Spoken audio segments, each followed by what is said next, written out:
As you know, today's program is video broadcast on Channel 26 and will also be webcast. So we need to start on time and end on time. We appreciate your support there. I wanted to make one more announcement before we get started. The food service that we've had here for the last 2 weeks and generally is provided by Alada's Deli, and they've done a great job today. We changed every about half an hour the number of people we were going to have here today. So if you would, please give a round of applause for Alada's Deli.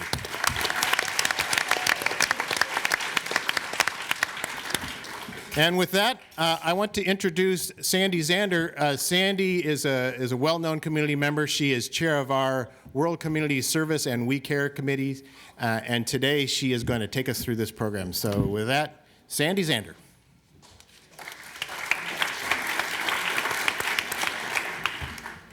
Good afternoon, and welcome to our Candidates Forum, where we will introduce you today to the 6 candidates vying for the 3 open seats on the Cupertino City Council.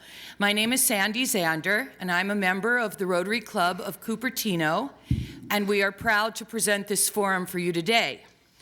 Rotary is a community service organization, and as such, we present this forum as a service to the community because we feel that our informed citizens will be more knowledgeable voters on November 8th.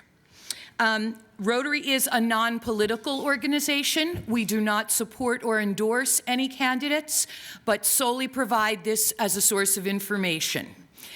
I will be introducing you to our candidates, and I ask that everyone please maintain proper decorum throughout the entire program, and please hold your applause so that we have more time for questions, and we will then thank all of our panelists at the end of the program.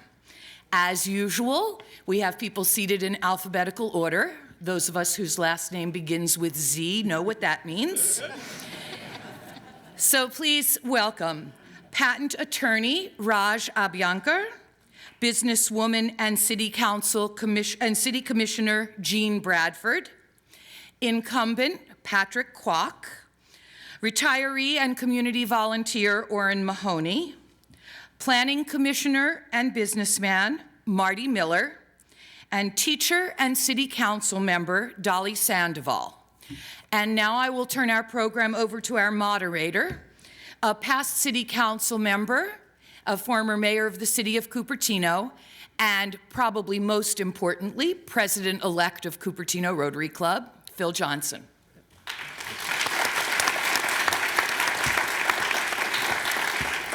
Thank you, Sandy, and good afternoon to everybody. Just briefly, a little about the format that we'll be using today. We will not have the traditional opening statement. Instead, each candidate has been given a question in advance that they will be answering and limited to 1-minute response. And then we'll be having as many questions as possible, and we'll be mixing it up. Not all candidates will answer the same question, and there will be many questions that will just be a yes or no. So candidates, you need to listen carefully to the questions. And I was reminded of somebody that once said, a good listener is a good talker that has a sore throat. So keep that in mind. With that, we're going to start. This question was submitted in advance, and each candidate has 1 minute. We'll start this time in alphabetical order, but the question is, what is your vision for Cupertino over the next 5 to 10 years? Raj, we'll start with you.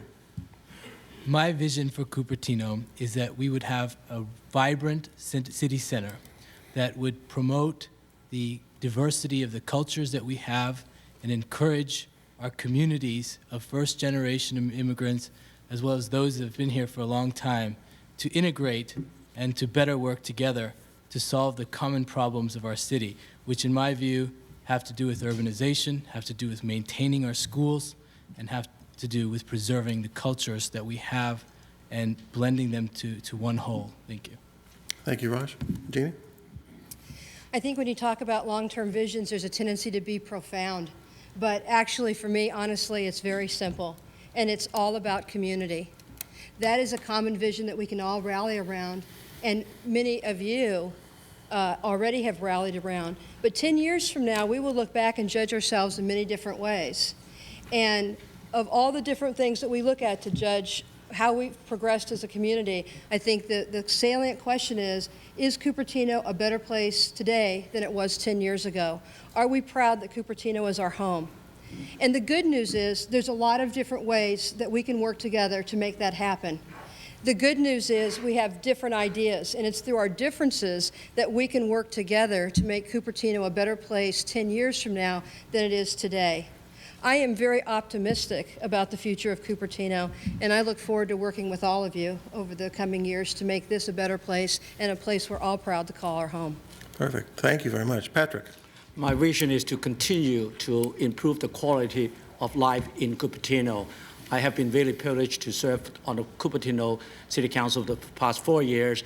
We have made a lot of progress.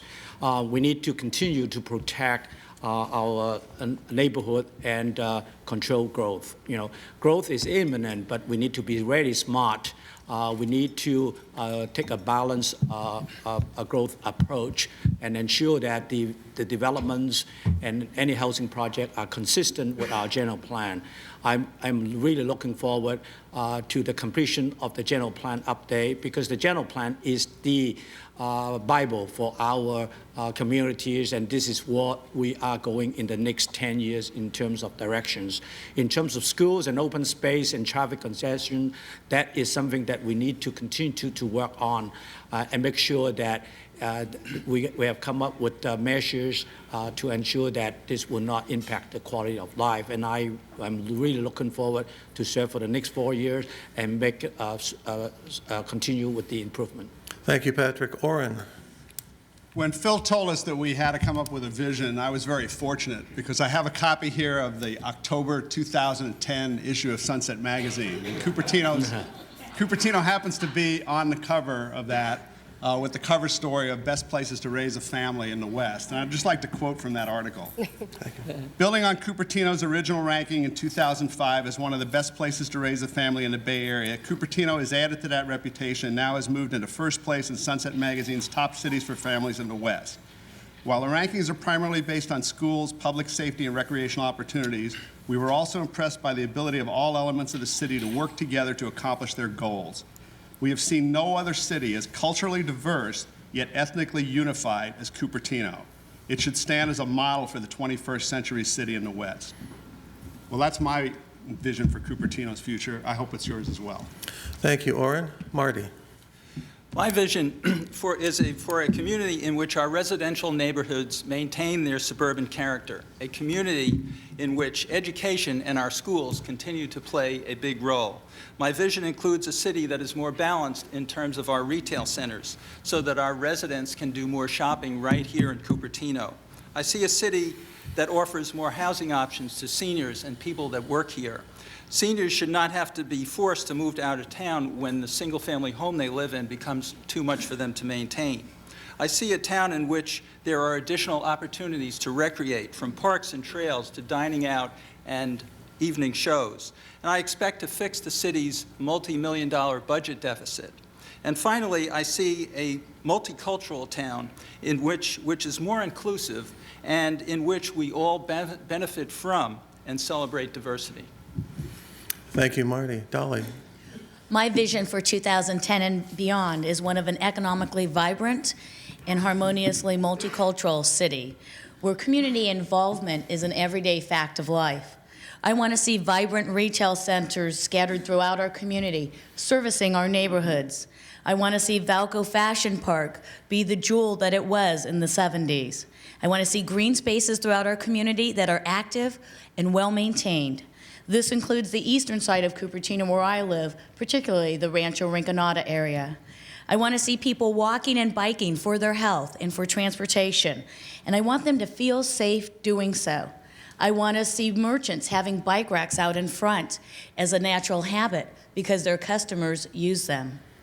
I want to see folks involved in their neighborhoods. I want to grow our CERT members, our Neighborhood Watch members, and our block leaders by hundreds. I ask for your vote. Thank you. Thank you, Dolly. Thanks to all of you for your answers and for keeping them brief. Now for a question for all of you, and the answer is just simply yes or no. There are 3 initiative measures on the ballot dealing with height, setbacks, and housing density. Do you support? yes or no? Dolly, I'll start with you and work our way down. I do not support the 3 measures on the ballot. Marty? I do not support the 3 measures on the ballot. Orrin? I do not support the 3 measures on the ballot. Patrick? Absolutely, I do not support the 3 Jeanne? measures on the ballot. No. And Raj? I strongly support the measures on the ballot. Okay, thank you. Another yes or no question. Should city councils be taking a position on the death penalty in California? Yes or no? And Patrick, we'll start with you. Work this way, and then we'll start with Orrin and work the other way. I Patrick? would say no. Thank you. No. Thank you. I'm totally against the death penalty, but if the residents want to address this issue, I'll be happy to. But I don't know how it would have an impact on the state in terms of its policies. Thank you, Raj. Orrin? No. Marty? No. And Dolly?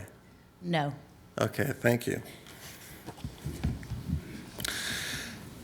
Next question. And I will address this to, let's address this to the first 3 panelists here, or candidates. So this will go to Raj, to Jeanne, and to Patrick. And the question is, do we need more housing in Cupertino? And please keep your answer to less than 1 minute. Do we need more housing in Cupertino? Raj? No. We have plenty of rental space, and for people that cannot afford housing, this rental space is a viable option. I've been a renter myself, and I can tell you there are more vacancies in Cupertino for rental space than required. As far as other types of housing, we do not want to build in the hills. We do not want to convert Bub Road into a bunch of houses. And the residents that support me, including myself, before I even decided to run, do not want to see an urbanization of this city. Thank you, Raj. Jeanne? I do believe we need more housing in this community, and the issue is what type of housing. I think we need to be smart about how we do the growth, and we need to understand our needs for affordable housing. It's critical. As a mother, I am sick and tired of saying goodbye to teachers that have changed my child's life because they're moving because they can't afford to live here. And I think it's really important that we support the people in our community who will benefit from affordable housing. But we need to be really smart about how we do that. It takes a lot of public input, and it takes smart planning. Okay, thank you. Patrick? I think we need more housing project in Cupertino. According to the Association of Bay Area Government projections, we are way below in terms of the housing, which is strictly based on job and housing ratios. And I feel that, we got to be really smart in terms of where to provide the housing projects, the density. I believe that we need to focus on the major corridors where it is easy accessible to traffic and three-way, where we have more density housing projects. Housing has been always a big demand. We are very fortunate that we have a 15% below market rate housing for our teachers and our public safety. But we need to be smart. At the same time, we need to look at innovative way to secure more grant programs or work with the developers on a partnership so that everybody will be benefited from the project. Thank you, Patrick. Let's try another question, and this will be for Orrin and Marty and Dolly. Question is lower or higher density better for our school districts? And I'll start with the incumbent this time. Dolly? When we build lower density homes, meaning fewer homes to the acre, more families move in there. It kind of makes sense if you think about it. If you have a 3-bedroom or a 4-bedroom home that's being built, you're going to get a larger family that's going to move into that household. Then, generally, they'll have kids that will be absorbed by our school system. If you build housing that's of a higher density quality, then you'll have fewer families moving into that housing. So while it may seem backwards, really when you're building higher density housing, you're getting fewer students attending our schools per the unit count. That's been proven time and again with the developments that we have here, that we've built here in Cupertino, across the state and across the nation. So, if you're like the elementary school district here in Cupertino, you actually get funded by the number of students that you serve. And so some higher density projects actually pay for themselves above and beyond the much lower density projects. Thank you, Dolly. Marty? The school districts have already told us that higher density housing produces less students. We've heard that from both school districts, and as Dolly mentioned, it makes sense because the higher density housing produces less students. More importantly than that, we have a preponderance of single-family homes that sell for over $1 million here in Cupertino, and we're not addressing the housing needs of all our residents in Cupertino, particularly teachers who cannot afford to spend that kind of money, and even people who work at HP and Apple, young engineers, they have difficult times coming into the city and buying a house. And as gasoline prices continue to escalate, it's going to be critical that we provide more affordable housing for the people that will work here so that we continue to have a vibrant city. Thank you, Marty. Orrin? Yeah, I think, I don't think it's one way or the other. I think that obviously there's less children per unit in a higher density area, but there are going to be more units. So it probably comes out to be close to a wash, but in either way, it's not a negative one way or the other.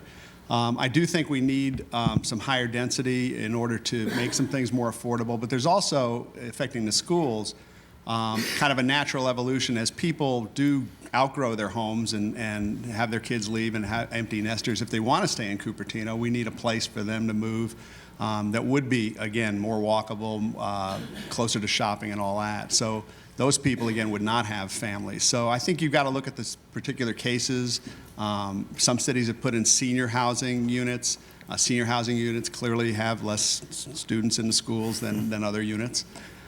So I think it's probably a wash as far as arguments for or against the initiatives, which is where a lot of this comes from. Okay, thank you. Orrin, a quick question for all of you. We'll start with Dolly and work our way down. Just a brief reply. What building? Does that mean 60 seconds or yes, no? This is 5 seconds. What building do you like least in Cupertino? Well, I'll tell you, when I look at a building, I look at architecture, and I gotta tell you that I think the Cupertino Inn could use some architectural enhancements on the outside. I wish I hadn't voted on that one. I think you're finding some people here who agree. Okay, Marty. The first thing that comes to mind is the Luray Shopping Center on Stevens Creek Boulevard, which I believe is a real eyesore. Okay, thank you. Orrin? Well, landscaping can hide a multitude of sins, and the bank building on the corner of Stevens Creek and De Anza finally is being hidden by the trees, so that moved off my top list, but I'd have to go with the Cupertino Inn. Okay. Patrick? I think the worst building, in my opinion, is Fort Cupertino, the brick building in the corner of De Anza and Stevens Creek. The building, we call it the fort, just like a fort, with a lot of bricks and really ugly. The best building I look is around the neighborhood, the library, the city center, and also those across the street in the Civic Center project. Excellent building. Thank you, Patrick. Jeanne? I'd say the worst to me is the Luray Center, but I'm not really thrilled with 2 gas stations on the corner of Stevens Creek and De Anza either. Okay, good. And Raj, your vote. The worst for me is Valco, and I think the whole place for the new plans for it is a mess as well. I don't want to see, and many residents don't want to see high-density housing there. Okay, thank you very much. A question from the audience that if you could each quickly address. What are your views on the development of the Stevens Creek Trail between Stevens Creek Boulevard and McClellan, and specifically security for neighborhood and wildlife preservation? Okay. Patrick, I'll start with you. I think the trail concept is very, very good for Cupertino residents. It's something that we enjoy. It's a trail that is good for people of all ages. But in order to locate the trails, we need to be very sensitive to the residents that might be impacted. But I will not take the concept of not in my backyard. I don't want a trail in my backyard, because it is the public areas where everybody has the right to enjoy the trail. Okay, thank you. Jeanne? As a member of the Parks and Recreation Commission, I'm really proud of the work that we've done on the Stevens Creek corridor. It's a project, a multi-year project, where we have received public input from hundreds of people in this community. I think it's a good example of where we have balanced the needs of the overall community with the privacy concerns of neighbors and made several decisions to mitigate against issues for the neighbors to respect their privacy. It's a great project. It will be a gem of the city, and I think you all will really enjoy it in the years to come. Thank you. Raj? It seems everyone wants trails but residents. I'm a resident. I don't want any trails in our neighborhood. Okay, thank you. Dolly, let's move to you. Great, thank you. I supported this Stevens Creek Trail corridor plan that the council passed 2 years ago. We called for a multi-use trail through that area. The council worked very hard to address the neighbors' concerns in terms of security and where that trail will be located. And that was not a easy decision to make, because part of the trail would have been better on a side of the neighborhood that's closer to neighbors, and the council worked with them at their encouragement to move that farther away from their home to give them some privacy and security, address their security concerns. Thank you. Marty? The Stevens Creek Trail is an outstanding example of a good trail which has a minimal impact on the neighbors and yet offers an opportunity for multiple kinds of uses, including walking and bicycles, and I support it wholly. Thank you very much. Orrin? No, I think the current council has done a good job with the Stevens Creek Trail. There always is a balance between having a trail that especially one like the Stevens Creek Trail, where people want it to go through Cupertino and make it easy to get through Cupertino, and one that works for the citizens of Cupertino. So there is a balance between something that's a nice bike path, a quote high-speed bike path for commuters and others, and something that's going to work better for the citizens. And I would lean toward the one that works for the local people. Okay, thank you. The next question will just go to three people. We'll start with Patrick, Jeanne, and then Raj.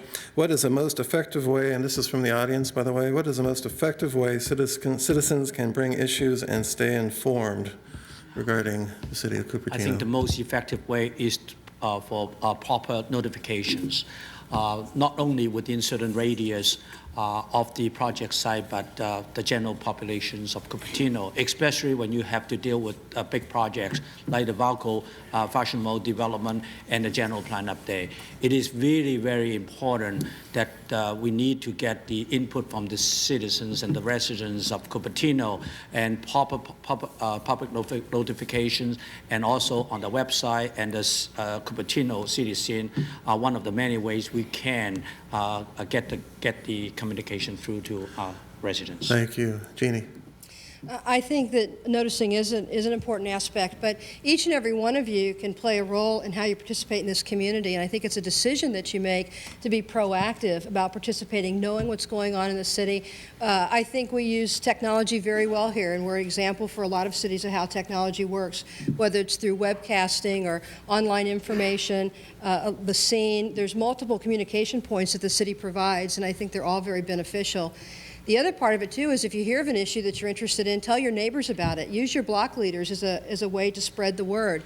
But if everyone has the intention that they're going to step up their participation and take an interest, that's how we come together and make good decisions on behalf of the whole community. Thank you. Raj? Yeah, so one effective way is through signage. We have lawn signs all over the city.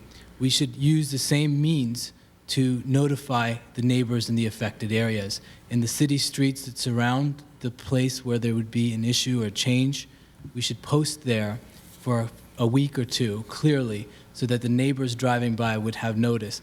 Mailing out notification is also very important. It's expensive, but we should find a way to do that cost effectively. One way is through notification by placing signs in the areas of the affected community. Okay, thank you. New question. We'll start with Dolly and then move on down for three answers. The question is, do you have any specific traffic improvements planned during the next 4 years? Well, let me talk to you just briefly about the last 4 years. We've instituted a number of safe street programs for our students to get to school with, working with our elementary and high school district. We've actually paid more for crossing guards for the new middle school that's opened up. And it's those types of efforts brought from our school districts and our community members that the council has put a priority on. We've also bought a number of countdown pedestrian markers, and so I believe we're going to be expanding those also. So as a resident walking or biking, you'll know how long you have to get across the street before the traffic starts whizzing by you again. We have a program where neighbors who collect over 60% of the signatures on their block can request a speed bump, and we're going to be filling those as we have in years past. And really what we're asking for is active participation to help neighborhoods be protected from traffic impacts and on main traffic corridors to help your commute be easier. Thank you. Marty? Thank you. Well, there's a number of different areas in where we can address traffic. When we build additional housing, if we build it in the commercial corridors, that will bring that housing closer to shopping and jobs, and that in itself will reduce some of our traffic issues. I would like to see us look into a commuter bus service as well, so that people who live in different areas of the town can commute to their job without taking their cars. And that will also serve to help our seniors to get around town more easily. And then finally, I think there's a lot more we can do in terms of improving traffic around school sites. If any of you have gone to, for example, the Lincoln Elementary School site during drop-off and pickup hours, it's just horrendous. And I think that we have to work with our school districts to fix that problem, and I believe it is fixable. Thank you. Orrin? Yeah, I think the major traffic problems that people see in Cupertino is around the schools. I think the schools and the city have been working together and have made significant progress, even in the poster child for that, which is the McClellan Road area, which if I make a mistake and go down in the morning, if I'm going to a meeting, run into. It's better than it was. It's not still good, and I think we need to continue to work on that. We do, as we add housing, I think it is important to look at where it is, and being in the commercial areas is good, not just because people are going to have less trips, and there may be some of that, I don't see a lot of that, but it's counter flow. So when we put the Hamptons apartment in across from HP, it really didn't add anything to the traffic in the morning, because people are leaving the apartments when other people are coming into HP. So as long as you basically put your housing near a commercial area, you get that counter flow, and that resolves a lot of the traffic problems as well. Okay, thank you. A question to all of you, and please be brief. If you favor a downtown look, give one specific example of how you would try to make that happen. One example, if you favored a downtown look. And we'll start with Raj. One is, if there is time to renegotiate with the owners in Valco, such as the Macy's, to try to bring them into a plan that they would share equity in a joint project in the area. I don't know if there's time or if there's any way we can do that or influence the private landowners, but certainly I think a prime example of something that's good for our city to have is a city center, which might look like Santana Row, and I don't think that that's a bad thing to do.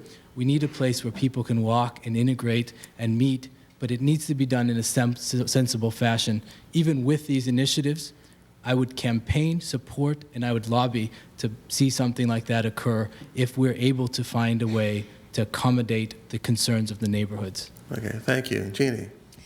You hear a lot of talk about a downtown Cupertino in a comparison to Los Gatos or Saratoga or Los Altos. And frankly, I don't think that's what we should strive for. I mean, we're Cupertino, and we have our own unique experience, and I don't think we should have the Me Too mentality of trying to recreate who we are to look like something else. I don't think it's feasible, and I don't think it's what we're about. So I like the heart of the city plan. I like the idea of doing more development in the major corridors. I mean, I think the examples of Panera's and Pete's Coffee, I live a block from there, and I love going by there every day and seeing people sit outside. And that's how you start to build the sense of community. So I think that's what we need to be focused on, is not how do we mimic another city, but how do we create a sense of community for ourselves with what we have and what the opportunities are ahead of us. Thank you. Patrick? I think we cannot duplicate Los Gatos and other cities like San Jose. Cupertino is unique because we have Valco Shopping Center on one side and also our city center on this side. We should focus on walkability, where people can walk through major corridors along the Abhyanker and Stevens Creeks.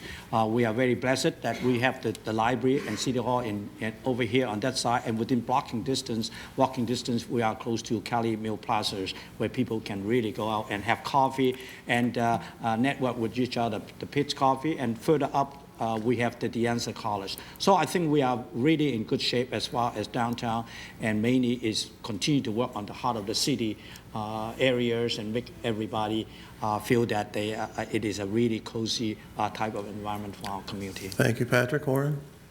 Yeah, I don't see Cupertino having a classic downtown. I don't think it's ever going to be pleasant to stroll down a 6-lane street, no matter what we do to dress it up. But I think we can, and we have done some good things to build pockets of walkability, pockets of places where you can, as you say, stop and enjoy life.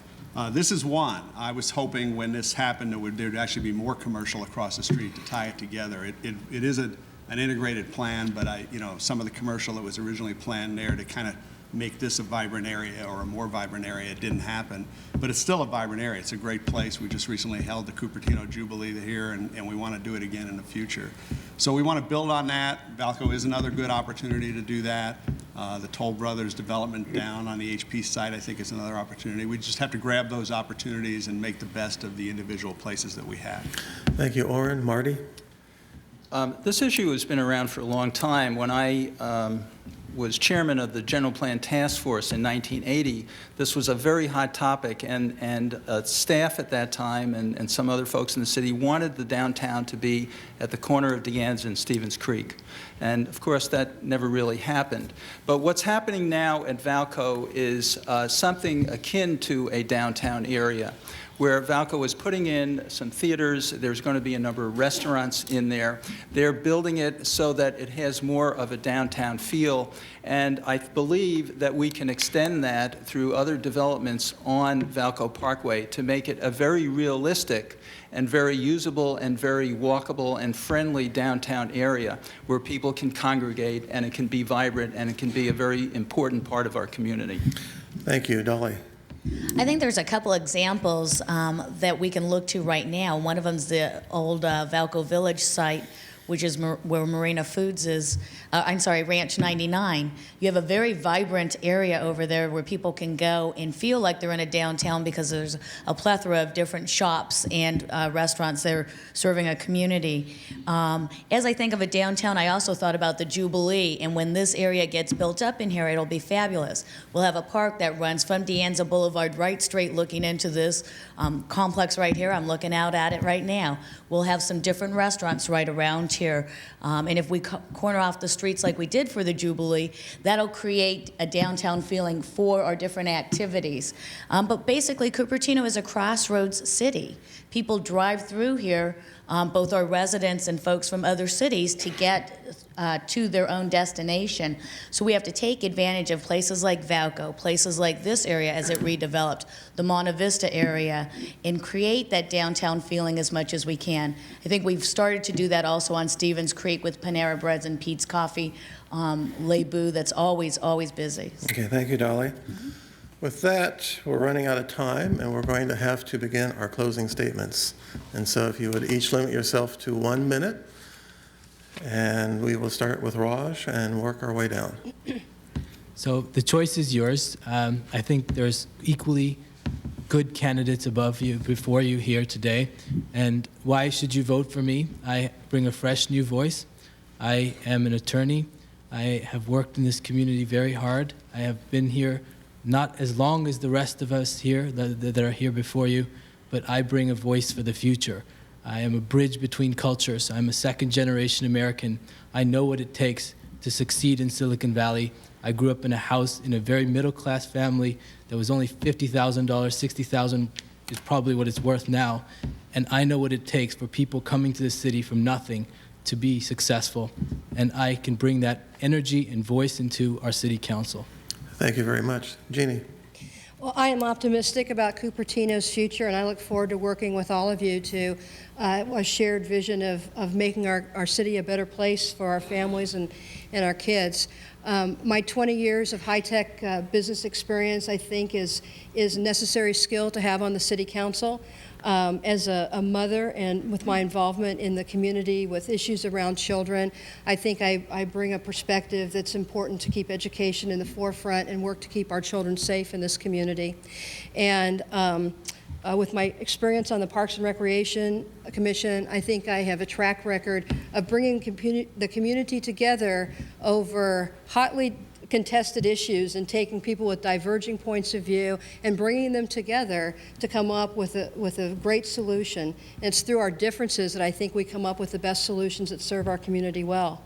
So I ask for your support and your vote on November 8th, and I look forward to working with you as we move forward as a community. Thank you. Patrick.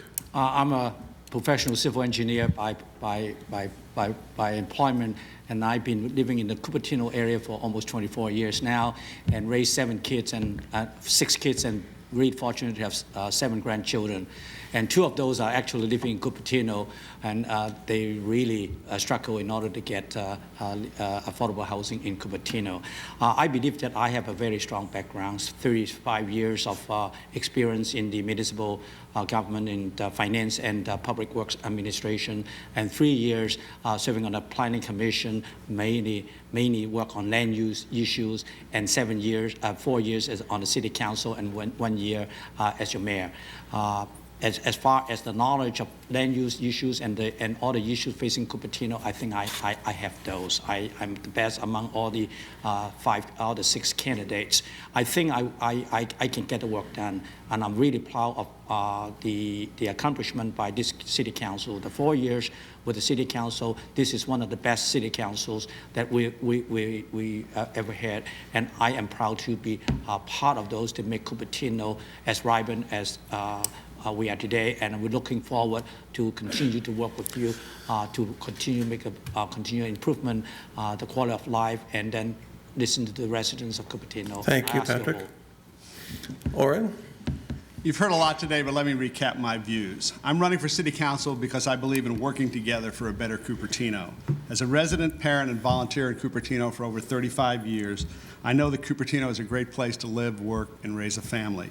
In 2002, I retired from Hewlett-Packard and devoted myself to community service, increasing my leadership role in many organizations like the Lunar New Year Unity Parade, Cupertino Rotary, and the Cupertino Golden Jubilee Festival that was recently held here.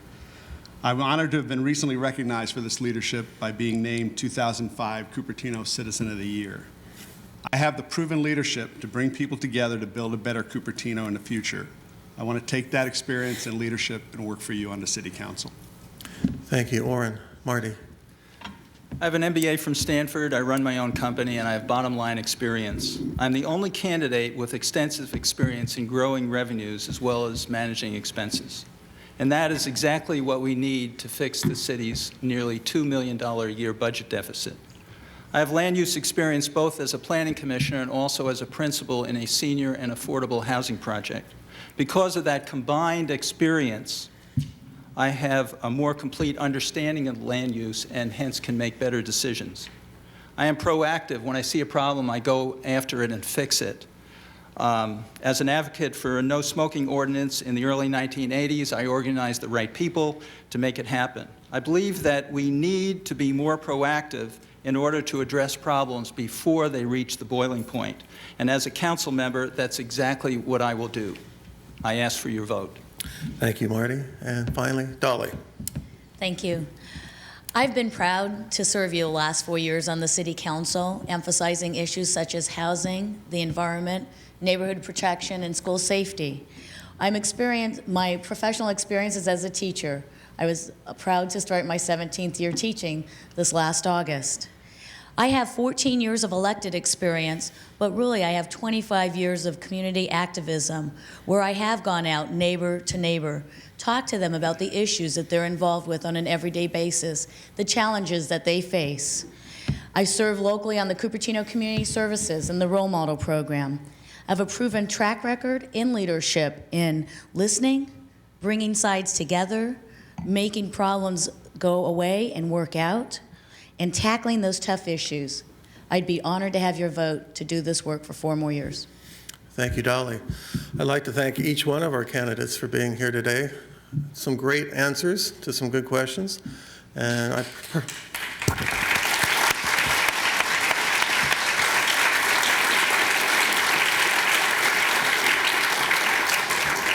And I want to thank, on behalf of all of us, thank each one of you for running for office. We're very lucky to have 6 candidates of your caliber, and Cupertino is very fortunate. So thank you, and now we'll turn the meeting back over to Richard Lowenthal.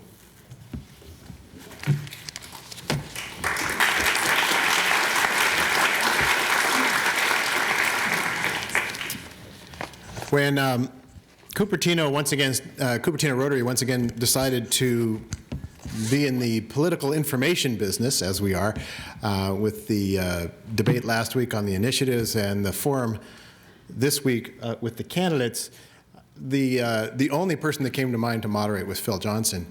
Phil has done this before. He does it with style. He knows how to get a politician to move on and to do it and still be a nice guy. So to my favorite nice guy moderator, Phil, I think it would be great to give him a round.